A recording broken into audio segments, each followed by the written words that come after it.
என் அன்புக்குரிய நண்பர்கள், பக்தர்கள் அனைவருக்கும் வணக்கம். பெரியநாயகிபுரம் பத்திரகாளி அம்மன் கோவிலில் வெண்ணிமலை சாஸ்தா, சுடலை ஆண்டவர், பைரவர், காலன், வேதாளை என அனைத்து பீடங்களுக்கும் கற்சிலை செய்யப்பட்டு அது பிரதிஷ்டை செய்யப்பட்டு பூஜை நடந்தது. அந்த பூஜையில் அனைத்து சாமிகளும் வந்து ஆடினர். அந்த வீடியோ தொகுப்பை நாம் தொடர்ந்து பார்த்து வருகிறோம். பார்ட் 1, பார்ட் 2, பார்ட் 3 என்று 3ஆக இதுவரை முடித்திருக்கிறோம். இது 4வது பாகம். 3வது பாகத்தின் முடிவில் அம்மா எனக்கு திருநீறு பூச வருவதை சொல்லியிருந்தேன். அது மட்டுமல்ல, அம்மா திருநீறு பூசிவிட்டு, மகனே, என் பெருமையை, என் கோட்டையை நீ உலகெங்கும் உயர்த்தியிருக்கிறாய் என்று கூறினார்கள். அது எனக்கு மிகவும் மகிழ்ச்சியை தந்தது. அதனைத் தொடர்ந்து சுடலை மாடனும் காலனும் அழகாக ஆடிக்கொண்டிருந்தனர். கடந்த வீடியோவில், அதாவது பார்ட் 3ல் நடந்த ஒரு சம்பவம் என்னவென்றால், கோவிலில் சாமிகளில் யார் பெரியவர் என்பது போல் நான் பேசியதாக நிறைய பேர் கமெண்டில் தொடர்ந்து தகவல் தெரிவித்துக் கொண்டே இருந்தார்கள். அது தவறு. சாமியில் யார் பெரியவர் யார் சிறியவர் என்று எதுவுமே இல்லை. எல்லோரும் சாமிகள் தான். ஆனாலும் சாஸ்தா யார் என்று உங்களுக்கு தெரியுமா என்று கேட்டார்கள். இப்போது நீங்கள் அதை கண்கூடாக பார்க்கிறீர்கள். சாஸ்தா தான் அம்மாவுக்கு திருநீறு பூசி திருநீரை தடவி, அம்மா இனி அந்த திருநீரு கப்பரையை இறக்கி வைக்கலாம் என்று உத்தரவு கொடுப்பது கூட சாஸ்தா தான். ஐயனார் தமிழகத்தின் தென் மாவட்டங்களில் எல்லோ இடமும், திருநெல்வேலியாக இருந்தாலும் சரி, தூத்துக்குடியாக இருந்தாலும் சரி, ஊருக்கு ஒரு ஐயனார் இருக்கிறார்கள். ஐயனாரும் சாஸ்தாவும் ஒன்றுதான். உங்களுக்கு சாஸ்தா யார் என்று தெரியுமா என்று சில பேர் கேட்டிருந்தீர்கள். சாஸ்தா அவர்தான் கட்டளை இடுபவர். ஐயனார் சாஸ்தா என்பவர்தான் தலைவர் என்பதுதான் பொருள். அது உண்மையும் கூட. சாஸ்தா யார் என்றால் ஹரிக்கும் ஹரனுக்கும் பிறந்தவர். ஹரி என்றால் சிவன், ஹரன் என்பது விஷ்ணு. சிவனிலும் விஷ்ணுவிலும் பாதி சாஸ்தா. சுடலை யார் என்பது உங்கள் அனைவருக்கும் தெரியும். சுடலை ஆண்டவர். சுடலை ஆண்டவர் மேலோகத்திலிருந்து பூலோகம் வந்து இங்கு வாழ்ந்து முடித்து மறுபடியும் மேலோகம் சென்றவர். அவர் மேலோகம் செல்லும் போது அங்கே சாஸ்தாவின் பரிவார படைகளில் படை தளபதியாக இருந்தவர் சங்கிலி பூதத்தார். அந்த படையில் ஒரு பிரிவு மாடன் பிரிவு. அதற்கு தலைமை வகித்தவர் சுடலை மாடன். இதில் யார் பெரியவர் யார் சிறியவர் என்று எதுவுமே இல்லை. எனக்கும் சாஸ்தாவை பற்றி தெரியும், சுடலை ஆண்டவரை பற்றி தெரியும், அம்மாவை தெரியும், சிவனை தெரியும், பெருமாளை தெரியும். இப்போது நமது கோவிலில் என்ன பிரச்சனை என்பதை நீங்கள் புரிந்து கொள்ள வேண்டும். இதுவரை திங்கட்கிழமை மட்டுமே பூஜை செய்யப்பட்ட சாஸ்தாவிற்கு இப்பொழுது 3 நேரமும் 3 நாட்களும் பூஜை நடப்பதால் ஐயனார் வந்து ஆடுகிறார். அவர் முதன்மையானவர். அதனால் அவர் வரத்தான் செய்வார். அவர் எப்பொழுது பெருமாளாக ஆடினாலும் சரி, சாஸ்தாவாக ஆடினாலும் சரி, அவர் பெரியவர். அது எல்லோருக்கும் தெரியும். ஆனால் அவருக்கென்று பூஜை திங்கட்கிழமை மட்டும் இருந்தது. இப்போது எல்லா நாளும் அவருக்கு முதல் பூஜை கொடுப்பதால் அவர் வருவது சில பக்தர்களுக்கு வித்தியாசமாக தோன்றியது. அதைத்தான் அங்கே கேட்டார்கள். அதைத்தான் சுடலை ஆண்டவரும் அங்கு கேட்டார். அதை தாண்டி அங்கு வேறு எந்த பிரச்சனையும் இல்லை. கோவிலில் சாமி ஆட்டமும் சரி, திருவிழாவும் சரி, எல்லாமே சிறப்பாகவே நடைபெற்று வருகிறது. அம்மாவும் புதிதாக வந்த மரம், சாஸ்தாவாக ஆடுபவரும் புதிதாக வந்த மரம், காலனாக ஆடுபவரும் புதிதாக வந்த மரம். ஆட்டத்தில் அனுபவம் வாய்ந்தவர் என்றால் தற்போது சுடலை ஆண்டவராக ஆடிக்கொண்டிருப்பவர் தான்.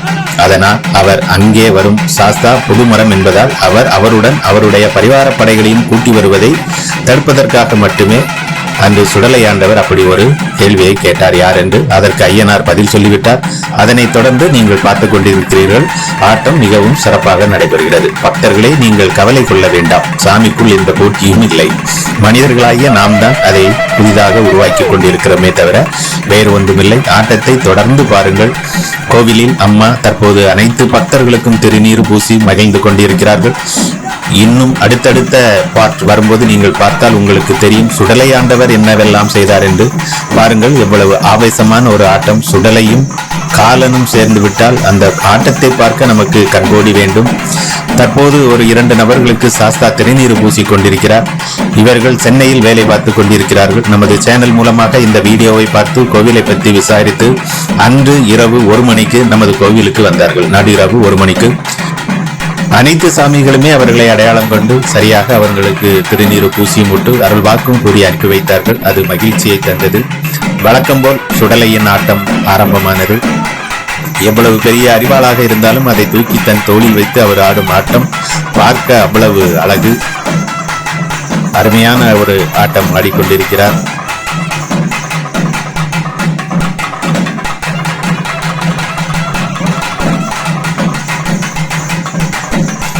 பக்தர்களுக்கு அருள்வாக்கு கூறுவது, அதையும் தாண்டி பக்தர்களிடம் தனக்கு வேண்டியதை கேட்பது என்று சுடலையாண்டவர், காலன் சுவாமி, அம்மா முதற்கொண்டு அனைவரும் இம்முறை அவர்களுக்கு தேவையானதை பக்தர்களிடம் கேட்டு வாங்கி கொண்டனர்.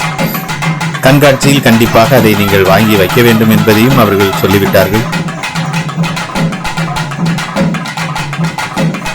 நடு இரவு 1 மணி 2 மணியாக இருந்தாலும் பக்தர்கள் அனைவரும் அவ்வளவு பொறுமையாக இருந்து சாமியாட்டத்தை கண்டு ரசித்துக் கொண்டிருந்தார்கள். அனைத்து சாமிகளுமே அனைத்து பக்தர்களுக்கும் திருநீரும் வழங்கி அருள்வாக்கும் சொல்லி அருமையான ஒரு குட்டி திருவிழா போல், கொடைவிழா போலே இருந்தது. காலனின் வெறியாட்டத்தை நீங்கள் பார்க்கிறீர்கள்.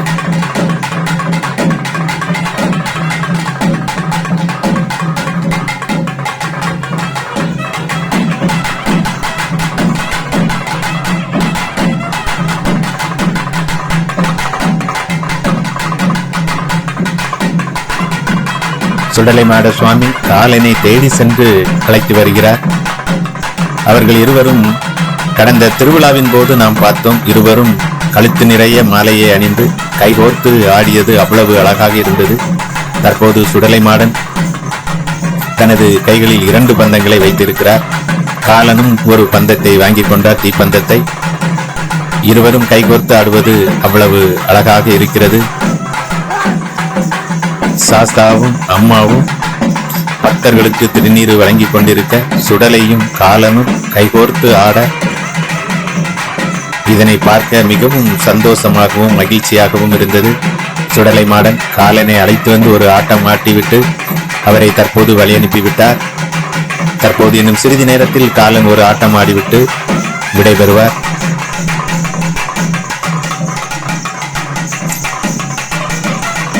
நமது கோவிலில் ஆட்டம் என்றால் அது சுடலையின் ஆட்டம்தான்.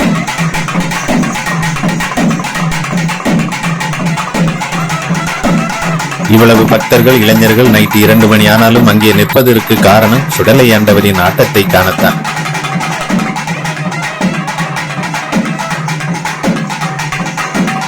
அம்மனும் சரி, சுடலை ஆண்டவனும் சரி, பக்தர்களுக்கு சொல்லும் போது அவர்கள் மிகவும் மகிழ்ச்சியாக இருப்பதாகத்தான் சொன்னார்கள். ஆட்டத்தின் தொடக்கத்திலே பார்த்திருப்பீர்கள்.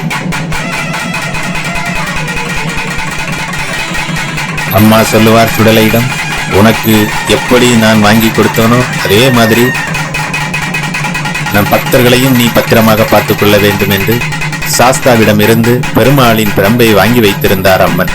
அதனை பூசாரி வந்து கேட்டார். அதற்கு சாஸ்தாவிடம் கையை காட்டி, இந்த பரம்பு என்னுடையதானே, எனக்குத்தானே என்று கேட்டு வாங்கி அதை வைத்தே அம்மா ஆடிக்கொண்டிருக்கிறார். சாஸ்தாவும் அதை அம்மனுக்கே கொடுத்து விட்டார். அம்மா விடைபெறும் நேரம் நெருங்கிவிட்டது. நாக்கை திரித்துக் கொண்டு சுடலையை பார்த்து கொண்டே அங்கிருந்து கிளம்பினார் அம்மா. அடுத்த பாட்டில் நாம்